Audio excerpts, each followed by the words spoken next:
नावलीमंद में बदअमनी वधी वई।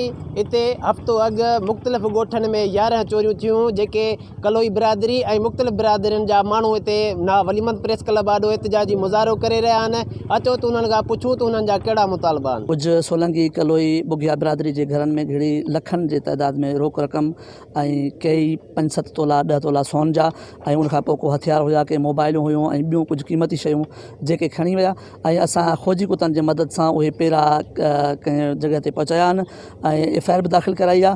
पर पुलिस बि उन्हनि जो साथारी बणियल आहे ऐं उन्हनि चोरनि खे सियासी आशीर्वाद आहे, जंहिंजे ख़िलाफ़ का बि कार्रवाई न थी वञे। ॾींहुं पहिरियां जेका चोरी थी कलोई बिरादरी जी या सोलंकी बिरादरी आहे, बुघिया बिरादरी आहे, जेके आस पास में असां काफ़ी ॻोठ आहिनि जेकी चोरियूं थियूं आहिनि। हा, गिरफ़्तारी ज़ाहिर आहे, पुलिस वटि आहे, गिरफ़्तार आहे हिकिड़ो माण्हू ऐं अॻिते कार्रवाई नथी करे पुलिस ॾे असां विया आहियूं। 7-8 ॾींहंनि खां असांखे ॾटा ॾेई रहियो ऐं हींअर चए थो त बासर वॾेरा जेको आहे सो चोर गिरफ़्तार करणु नथी छॾे।